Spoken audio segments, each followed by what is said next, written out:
everyone, welcome to For Nurses Preparation YouTube channel. I am Ritu. Let's start today's child health nursing questions.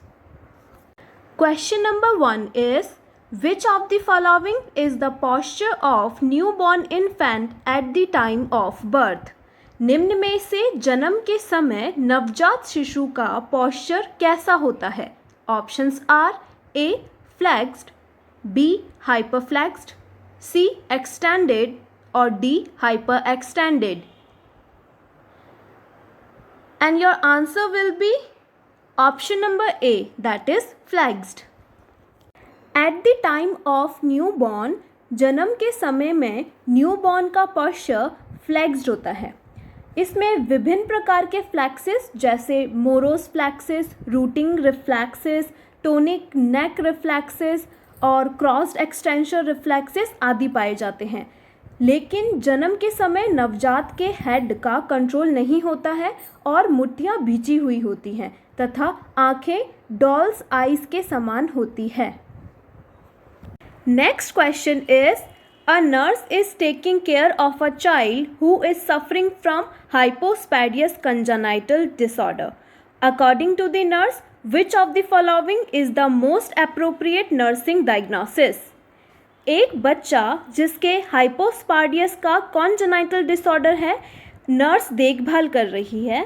Nurse के अनुसार इस बच्चे के लिए सबसे मोस्ट अप्रोप्रिएट नर्सिंग डायग्नोसिस निम्न में से कौन सा होगा? Options are A altered growth and development, B risk for infection, C fluid volume defect or D altered urinary elimination. Your correct answer will be option number D, that is altered urinary elimination. Hypospadias congenital disorder में urethral opening penis की ventral surface पर होती है, जिससे बच्चे को urination में काफ़ी दिक्कत होती है. अतः इस बच्चे के लिए सबसे उपयुक्त nursing diagnosis Altered urinary elimination होगा. इसी नर्सिंग डायग्नोसिस के आधार पर नर्स को बच्चे के लिए NCP बनाना चाहिए. शेष सभी ऑप्शन वाले नर्सिंग डायग्नोसिस इस बच्चे के लिए अप्रोप्रिएट नहीं है. Next question is, which of the following history is found in the congenital hip dislocation cases? निम्न में से कॉन्जेनाइटल हिप डिसलोकेशन के केसेस में मुख्यतः किस प्रकार की हिस्ट्री पाई जाती है? Options are A Apgar score of 4 8 1 minute and 6 at 5 minute, B breech presentation at birth, C mother's activity during the 3rd trimester or D infant serum calcium level at birth. And your correct answer will be option number B, that is breech presentation at the birth. Congenital hip dislocation मुख्यतः breech presentation at birth में सबसे ज़्यादा पाया जाता है. मतलब अधिकांश congenital hip dislocation वाले न्यूबॉर्न का प्रेजेंटेशन ब्रीच की होती है. Next question is, which of the following is the most common type of cancer in child? Options are A Hodgkin's disease, B osteogenic sarcoma, C Wilms tumor और D leukemia. Correct option is option number D, that is leukaemia. Leukaemia एक blood forming tissue का cancer होता है. यह बच्चों में पाए जाने वाले सबसे ज़्यादा कॉमन कैंसर होता है. विलियम्स ट्यूमर भी चाइल्डहुड में बहुत अधिक पाए जाने वाला इंट्रा एब्डोमिनल ट्यूमर होता है. लेकिन सभी कैंसर में से ल्यूकेमिया सबसे अधिक बच्चों में पाया जाता है. Question number 5 is, a 9 years old child is admitted in the hospital diagnosed with autistic disorder. Which of the following finding is seen to this child when nurse is doing assessment? एक 9 वर्षीय बच्चा जिसमें autistic disorder का diagnosis हुआ है, hospital में admit हुआ है.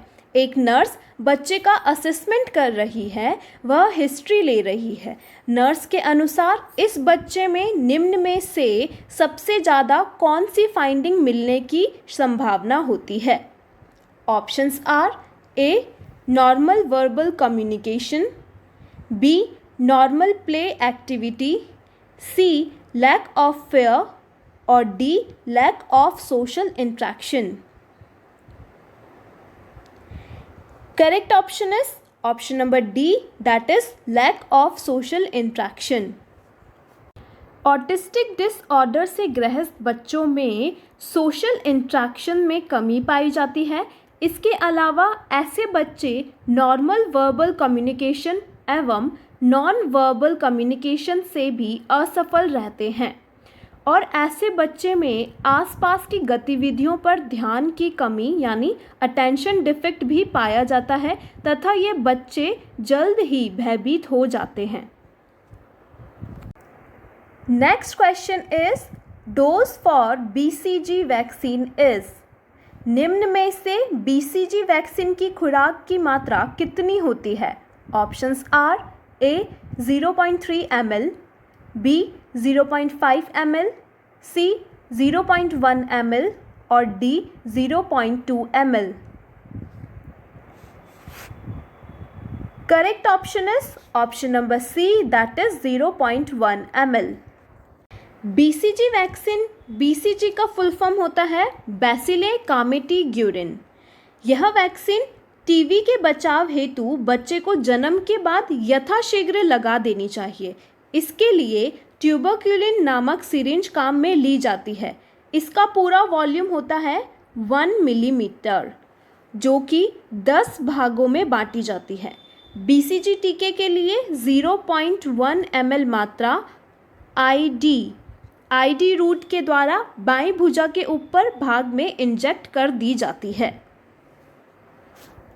Question number 7 is which of the following reflex is seen life time. निम्न में से कौन सा रिफ्लेक्स पूरे जीवन भर या लाइफ टाइम में उपस्थित रहता है? Options are A tonic neck reflex, B stepping reflex, C Moro's reflex और D parachute reflex. Correct option is option number D, that is parachute reflex. जन्म के समय बच्चे का CNS पूर्ण रूप से मैच्योर नहीं होता है जिससे बच्चा अनेक रिफ्लेक्स प्रदर्शित करता है और यह एक फिक्स टाइम के बाद रिफ्लेक्स अपने आप गायब हो जाते हैं। यदि ये रिफ्लेक्स फिक्स टाइम या फिक्स टाइम ऑफ पीरियड के बाद उपस्थित रह जाते हैं तो यह एक न्यूरोलॉजिकल इम्पेयरमेंट को इंडिकेट करते हैं। अगर हम कुछ नियोनेटल रिफ्लेक्सेस की बात करें तो सबसे पहले अगर हम बात करें मोरोज रिफ्लेक्स की, मोरोज रिफ्लेक्स जो होता है वो अपीयर होता है at the time of birth और no longer obtainable after 3 months। Second अगर बात करें हम स्टेपिंग रिफ्लेक्स की बात करें तो ये अपीयर होता है at the time of birth and no longer obtainable after 6 weeks। Next reflex की बात करें दैट इज लैंडन, ये अपीयर होता है 3 months और no longer obtainable after 24 months। Next की बात करें नेक राइटिंग जो होता है ये अपीयर होता है 4 to 6 months और no longer obtainable after 24 months। Next is placing and rooting reflex. It appears at the time of birth and no longer obtainable 6 weeks after. Next reflex की बात करें तो होता है वो सकिंग जो होता है वो अपेयर होता है at the time of birth और no longer obtainable 4 months awake and 7 months asleep. Sucking reflex. Next is plantar grasp. इसकी अगर हम बात करें तो ये वाला जो रिफ्लेक्स होता है वो अपेयर होता है at the time of birth and no longer obtainable after 10 months. Next is palmar grafts appear at the time of birth and no longer obtainable after 6 months. And the last one is parachute appear at 9 months and remain throughout life. Next question is, which of the following would be indicated as a late sign of increased ICP in a 6-year child with head injury? Options are A. Dilated scalp vein, B. Widened pulse pressure, C. Nausea, or D.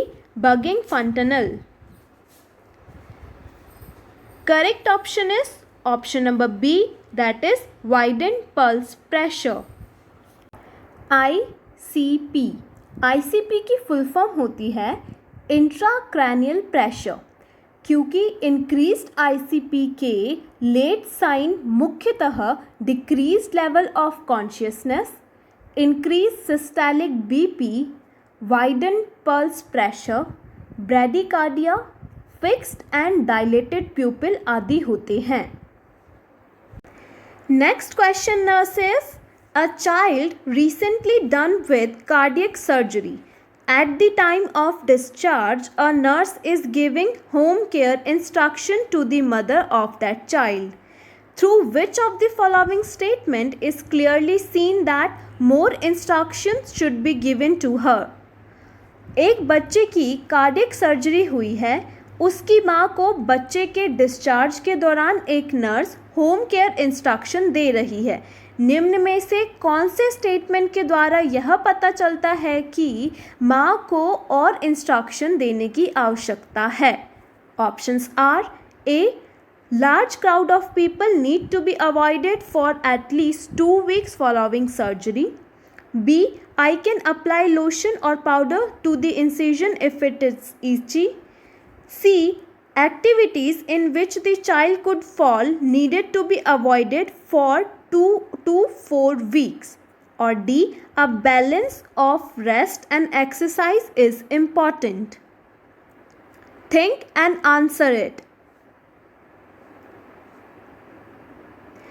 And the correct option is option number B, that is I can apply lotion or powder to the incision if it is itchy.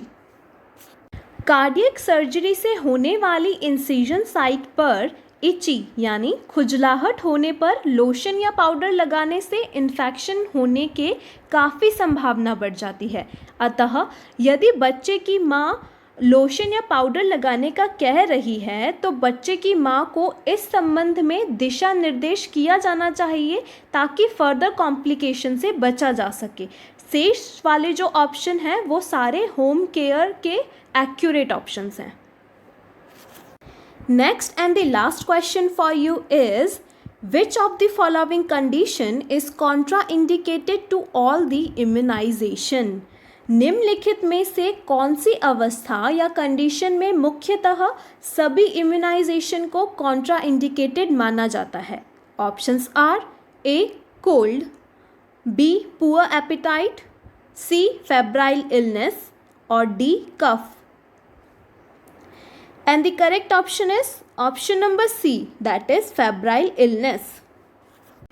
Immunisation के लिए minor illness की उपस्थिति जैसे common cold, cough, poor appetite आदि contraindicated नहीं मानी जाती है, लेकिन यदि बच्चे में फेब्राइल इलनेस वाली कंडीशन उपस्थित होती है तो इम्यूनाइजेशन को कॉन्ट्राइंडिकेटेड माना जाता है। इसके अलावा ऐसे इन्फेंट जो कि इम्यून डेफिशिएंसी डिजीज़ से पीड़ित हैं उनको इनएक्टिवेटेड प्रकार की वैक्सीन दिए जा सकते हैं। That is all for today's video, and thank you so much guys for supporting For Nurses Preparation YouTube channel. And guys, if you want me to make any particular topic related or question related video, you can comment down on a comment section. And at last, keep learning, keep supporting. You are one step closer to your goal. Thank you so much for watching this entire video. If you like it, hit the like button, share and subscribe to our YouTube channel For Nurses Preparation. I'll see you tomorrow.